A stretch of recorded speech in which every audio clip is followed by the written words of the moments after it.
Tuesday, November the 6th, 2001, a lifeless body was found in a quiet parking lot in Pennsylvania. The victim had been shot 5 times and suffered from blunt force trauma to the head.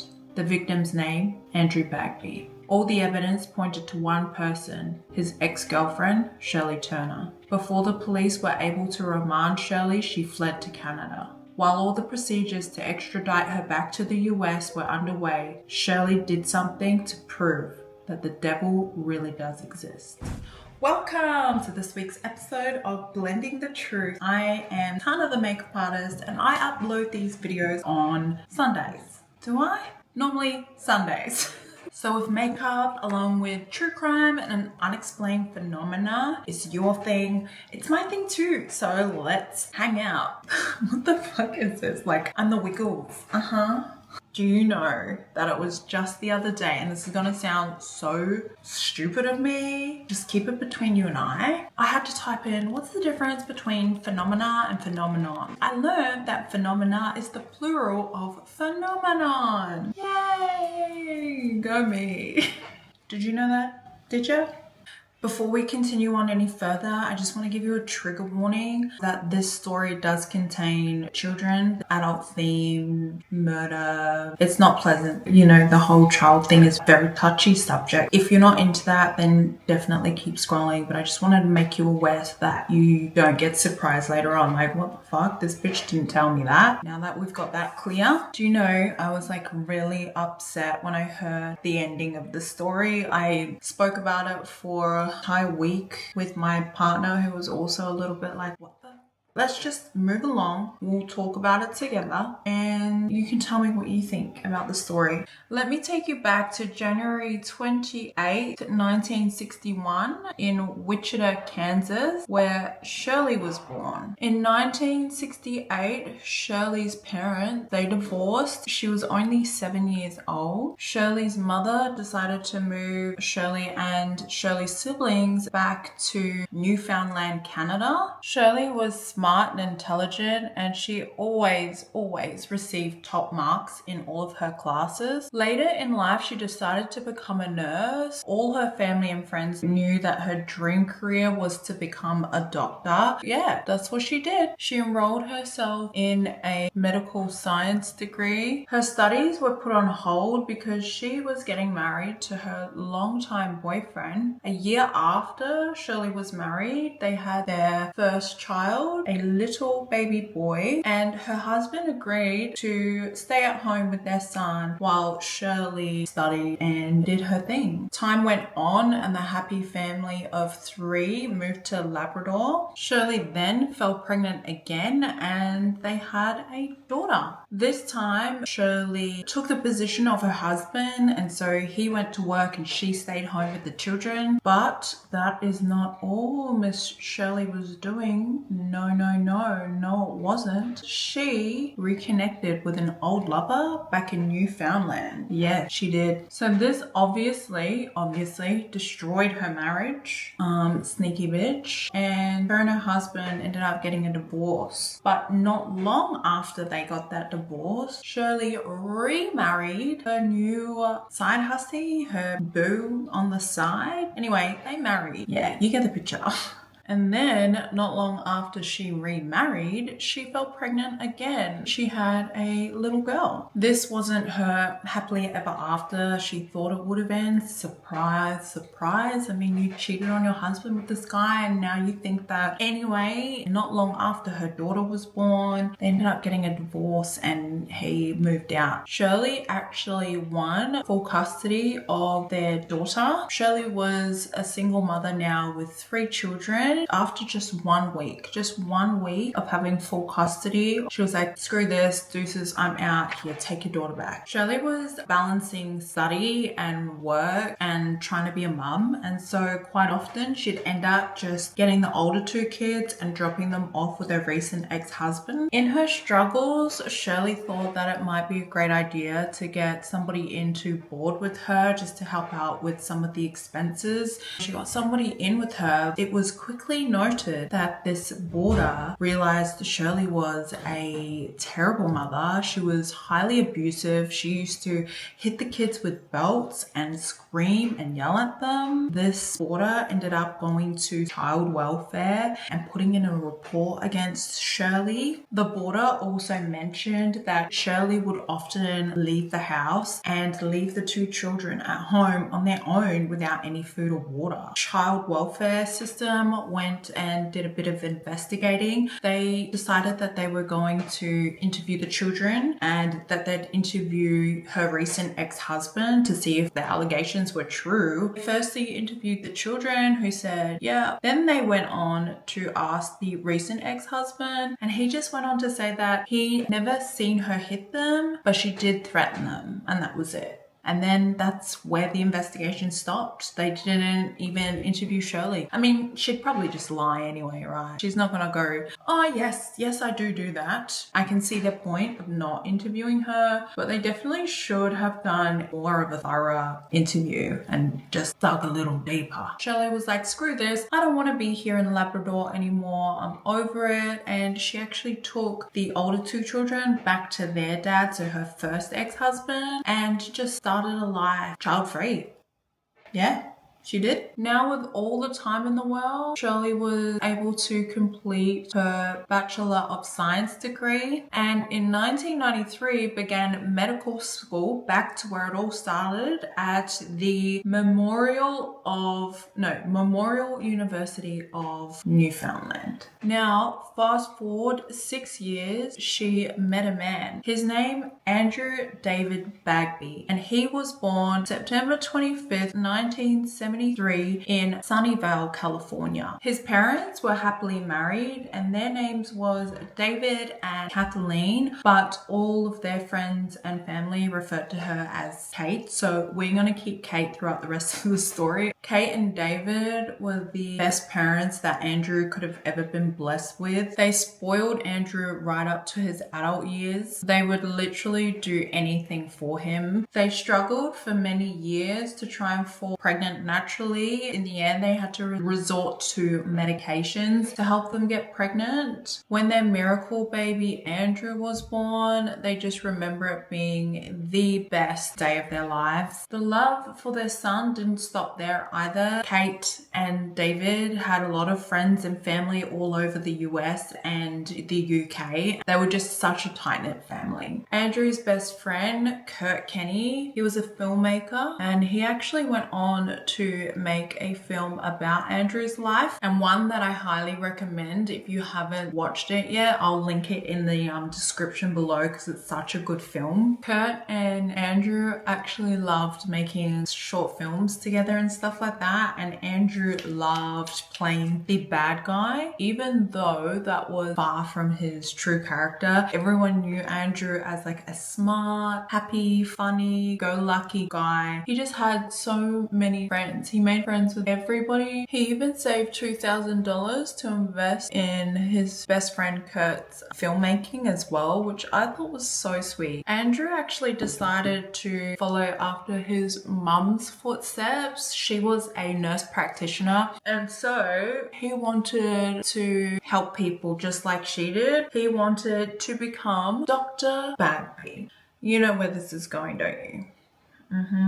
To achieve his dream career, and enrolled in a degree in science, a degree of science, and then he'd later go on and apply for med school. Andrew met a woman named Heather along his travels. After a few months of dating, they actually decided to get married. They hadn't set a date yet because they just wanted to see where Andrew was going to be placed in university. Andrew applied for about 60 different universities. He heard from one in particular, and that was the Memorial University of Newfoundland. With that great news, Heather and Andrew packed their bags. They've gone on a plane and they flew to Newfoundland, Canada. Andrew's studies were going really well, but unfortunately his relationship with Heather wasn't. They called off of the engagement and they broke up. So Heather and him actually remained close friends, and Heather even flew back to the US and moved in with Kate and David until she got on her feet, which I thought was lovely. But yeah, they remained friends. They just weren't meant to be together. In 1998, when Andrew was in his third year of study, that's when he met Shirley. Shirley was 12 years older than him. His friends went on to say that one day she just popped up like out of nowhere, and from that moment she just never left his side. She just was always with him. They also went on to say that Shirley just didn't suit Andrew. She was just a bit of a weirdo. Yeah, well, they didn't say she was a weirdo. I'm saying she's a weirdo.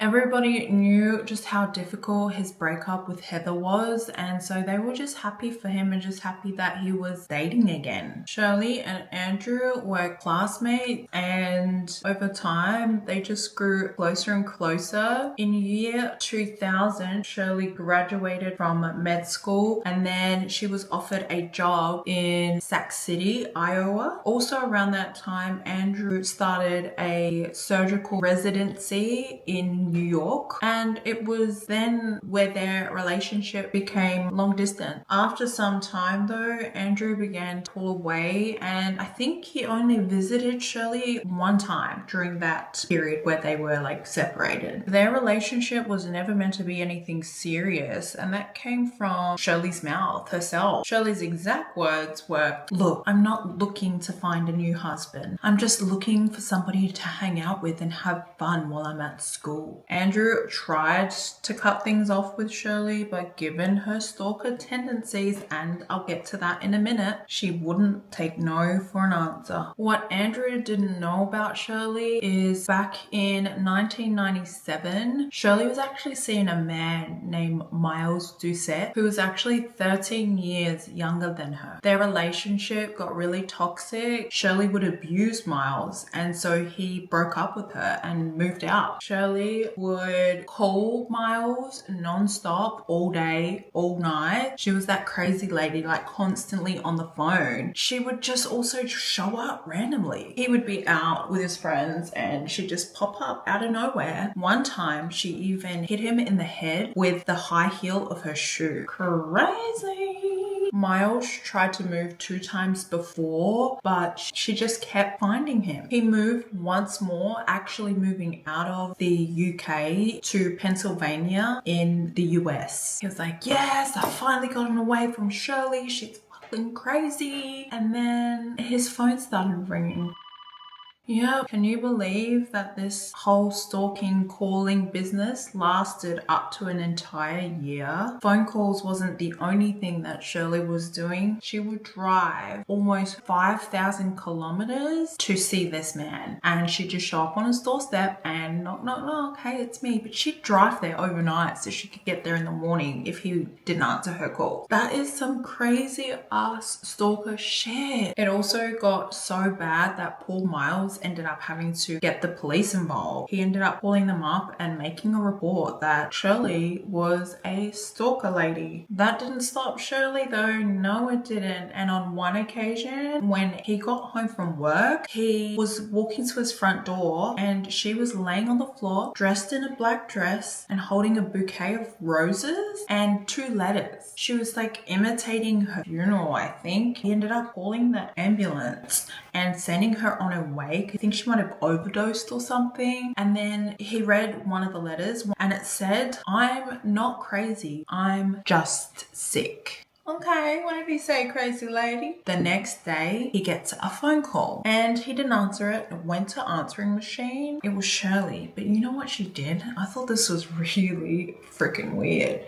She actually started pretending that she was a doctor from the hospital she was at. And she ended up fully just being like, "Hello, sir. This is Dr. blah, blah, blah. Shirley Turner has passed away." She expected him to be like sad. He was just creeped out. Only Andrew knew what he was getting himself into. In 2001, Andrew was certain that he was going to finish their relationship once and for all and break up with Shirley and everything be done. Again, he tried multiple times, and just when he thought he had gotten rid of Shirley, she would pop back up. Listen to this. This is some crazy ass shit. One time, she just randomly popped up at his mate's wedding and pretended that Andrew invited her when everyone knew that Andrew had tried to break up with her. And you can see her dancing and he's just so gutted that she's there. Yeah, Shirley just either can't read a room or she's just doesn't give a fuck. That's what it is, I think. She just doesn't care. The day after the wedding, Andrew, again, such a nice person, he dropped Shirley off at the airport and he made it crystal clear. Shirley, I don't want anything to do with you. I don't know if that's exactly what he said, but I'm assuming it was something along those lines in the nicest way possible because that's Andrew. Nice guy. He thought that she had finally gotten the picture. She was going to leave him alone. But did you guess what she did next? Yep, she showed up on his doorstep. Yeah, he asked her to leave and then he ended up calling one of his close friends, Clark Simpson. This is what he said. You know, Andrew, when I break up with somebody and put them on a plane and send them 1,300 miles away, I said, they knock on my front door, I'm going out the back door and I'm calling the police. I said, Andrew, I said, be serious. Nobody drives 16 hours after you've just broken up with them. I said, do not meet her in private. He said, what can happen? And he said, I'm going to need to catch up with you and we're going to have to do some serious talking. Well, I said, bring some beer. I only live a block away. I said, when do you think you'll be done? He said, well, it's 4:30 now. Meeting her at 6. 7:30, I'll be at your house. Things people should know about Andrew. He was never late. Andrew's body was found laying face down next to his car. He had 5 bullet wounds and he had blunt force trauma to his head as well. Without any doubt in the world, Shirley was the first and pretty much only suspect. The gun that Shirley recently purchased was the same gun that had been used to murder Andrew. When questioned by the police, she said, oh yeah, I bought the gun for protection, but I don't know where it is now. She also claimed that the day that Andrew was murdered, that she was at home in Iowa in her bed all day because she was sick. Many people contradicted her statement though and said that they had either seen her in the area at the time or that they knew about her plans to meet up with Andrew. Unfortunately though, due to lack of evidence, the police were unable to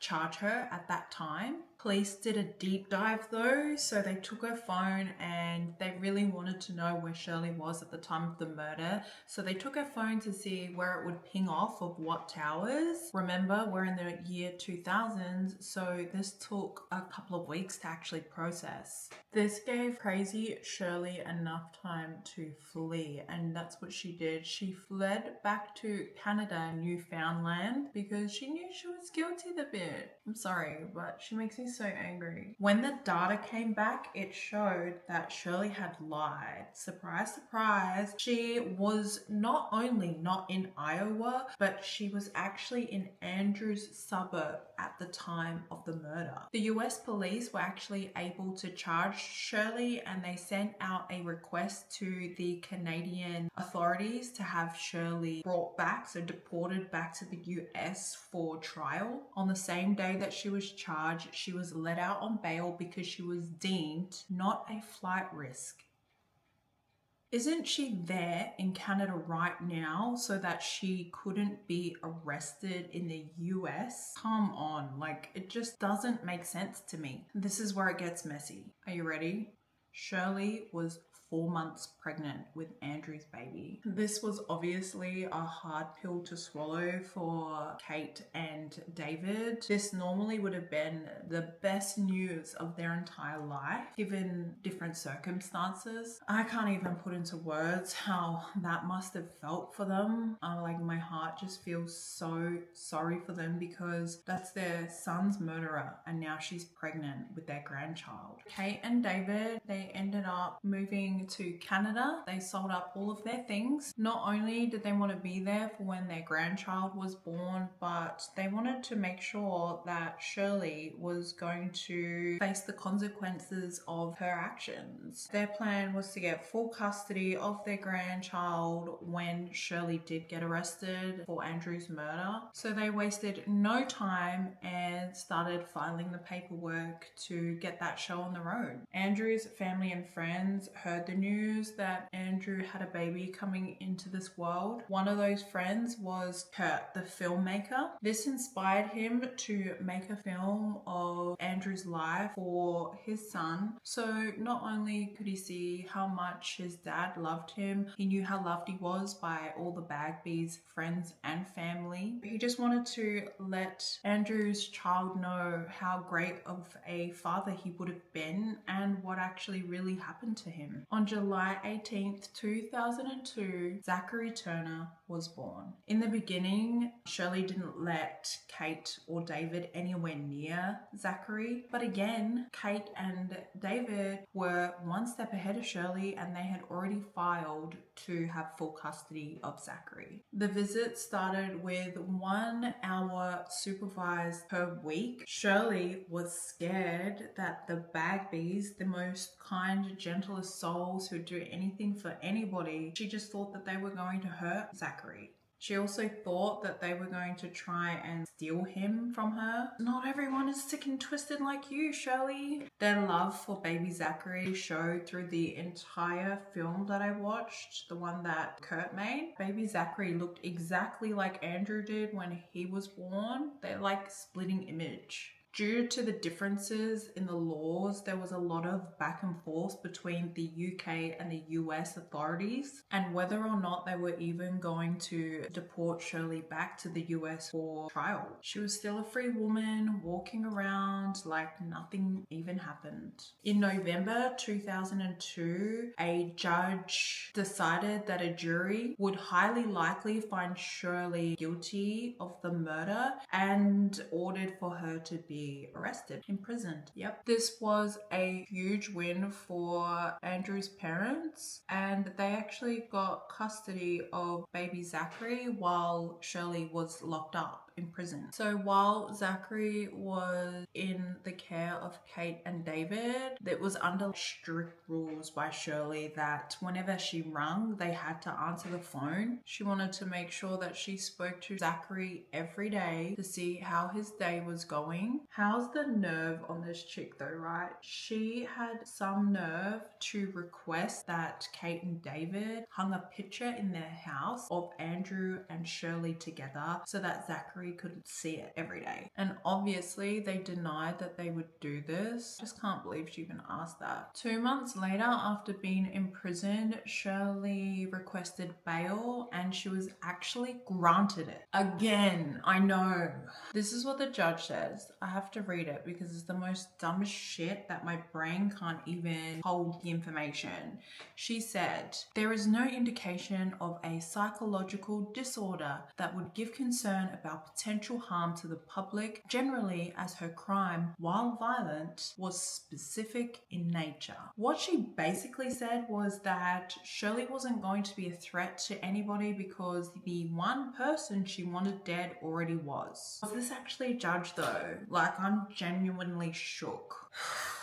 It's just another one of those cases that just do not make sense in my brain. Shirley is there in the first place because she took a man's life. It doesn't matter whether it was her partner, her best friend, some stranger on the street. Shirley took somebody's life. If she was able to kill then, of course she's able to kill again. On that note, what happened next would change Kate and David's life again and even change the law system. David and Kate had to give Zachary back upon Shirley's release. I could imagine that this would have been super hard for them considering that they just had the best 2 months of their life with their grandson. They went back to their occasional visits with their grandson. Over the 2 months that he spent with Kate and David, it was easily noted just how fond of Kate Zachary was. Shirley didn't like this at all. David often said that Shirley would just lose it when this happened. And on Zachary's first birthday, they had it at McDonald's. That's when Shirley showed her true feelings for the situation. Shirley turned around and said to Kate, "He loves you more than he loves me. Why don't you just take him?" The end of all the torture was almost over for Kate and David. Shirley was going to be locked up and they'd have their happily ever after with their grandson. But what happened next was the work of the devil himself. August 18th, just 1 month after Zachary's first birthday at McDonald's, Shirley and Zachary went missing. At first, everybody just thought she was up to her old tricks, that she'd fled again because there was an upcoming court hearing, which would take place on September the 25th, and that would have been Andrew's 30th birthday. Shirley actually had a new man in her life, and everything was going well up until the point when he found out that Shirley was being charged for first-degree homicide, and he decided to break up with her. We all know what Shirley is like by now, and she went back to her crazy stalker ways, tried calling him every day, all night, did those creepy-ass drive-bys as well. She even pulled a fake pregnancy in order to hopefully trick him into speaking with her, but he knew that she was lying. So that day, she drove to this guy's house, her now ex-boyfriend's house, with baby Zachary. And this time, when she got no for an answer, she parked her car near his house. And people actually said that she was trying to set him up or something, trying to frame him. But that's kind of unclear as to why she parked so close to his house. This is just speculation. But then she headed to a nearby pier. She then gave baby Zachary and herself a high dose of Ativan, which made Zachary then fall asleep. And she put baby Zachary in her jumper that was tied around her, and she jumped off. The next day, their 2 lifeless bodies washed up on the shore not far from where she jumped. When the police arrived and examined the bodies, they removed baby Zachary from her and wrapped him in a blanket and kept his remains away from her remains. Kate and David and their families were obviously distraught. First, Andrew was taken from them, and now Zachary. 400 people attended baby Zachary's funeral. Kate and David took Zachary's ashes along with Andrew's and scattered them together. Some of the ashes were scattered in England, where Kate is from, and some in St. Louis, where David is from. A botched law system failed the Bagbys. They were certain that if Shirley hadn't been let out on bail or had custody of Zachary, that he would still be alive today. Not only was she a murderer, but she threatened the life of the guy that she was seeing before she committed suicide. 8 people had restraining orders on her, and while she was in jail for 2 months, she even threatened some of the inmates. None of this information was ever considered when granting her bail. The Bagbys made a statement saying that we believe Shirley Turner bears 100% of the responsibility for our son Andrew's death. We believe that the legal system is what helped to kill our grandson Zachary. David and Kate knew that their fight wasn't over, and they fought hard to have the legal system change so that nobody else would ever have to go through the heartbreak that they went through. They wanted to change the law, which would make it harder for people charged with being physically harmful to get bail. The film that Kurt was making for baby Zachary went on to help assist the Bagbys with their case. In 2011, Bill C-464 was passed. They added a bill which said that bail would be denied to protect the lives of someone under the age of 18. In 2006, an investigation found that Zachary was failed by social services and some actions could have been taken to save him. Their anger at the system hasn't gone away, and if anything, it drives them to fight harder. They still keep in touch with all of Andrew's friends that he made. They all go on to say that that Kate and David still have children in them, which is so sweet. So sad that it took for something like that to happen in order for them to rethink their law system. She really is honestly the devil. She is. If you want to know what products they use for this look, they will be listed down here in the description. But I really enjoyed hanging out with you today. Thank you for hanging out with me. If you like this video and you want to see more, I'd love to hang out with you again. If you hit the subscribe button, you'll be notified when I upload new videos, generally every Sunday, but this week I was a little bit slow. I'm sorry. Please hit the thumbs up. Let me know in the comments if there's a story I really need to cover, and I'll go through the files. I will go through. I don't know what this is. I think that's me sorting through files. Thank you so much for watching, sis, and I'll see you in the next one.